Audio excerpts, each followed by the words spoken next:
Plus, remembering a remarkable moment in aviation when Concorde first flew passengers from Heathrow 50 years ago. And now, it was 50 years ago today, the first ever commercial Concorde flight took to the skies from Heathrow. In fact, some of you may have heard the sonic booms above the capital.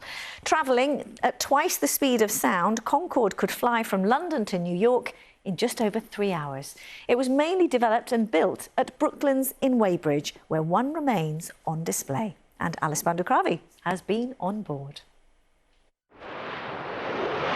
It's the 21st of January 1976 and Concorde's first commercial flight bound for Bahrain.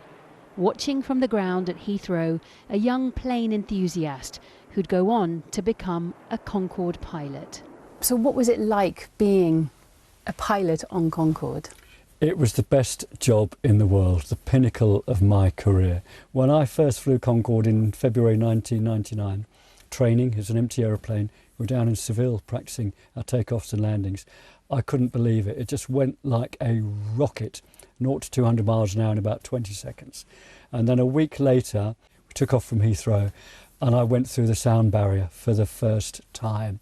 And on up to Mach 2 and 60,000 feet, the edge of space as we call it. So Mach 2 is twice the Twice sound. the speed of sound, twice the speed of sound. So we're travelling at 1,350 miles an hour, 23 miles a minute, a mile every 2.5 seconds. We're flying faster than a rifle bullet. Ladies and gentlemen, this is the captain. As you notice, we're coming up to twice the speed of sound.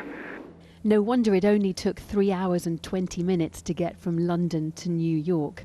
It was a prestige aircraft flown by prestige pilots and crew. The best time of my career. Oh, well, tell us, why was it the best time of your career? It was just the best aircraft. It was good looking, made a lot of noise, used a lot of fuel, which didn't really matter in those days.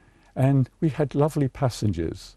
They were all either show business or sometimes, or the bulk of them were businessmen. For more than 2 decades, there was enough demand for the supersonic service to survive.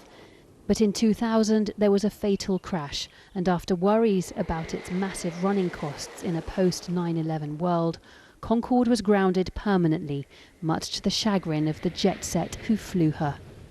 I'm very sad for the future of civil aviation, because as far as I'm concerned, this was a huge step in technology and being able to travel supersonic speeds.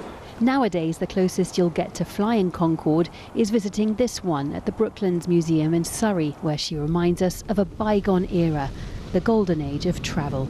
Alice Bandukravi, BBC London. What a moment it must have been.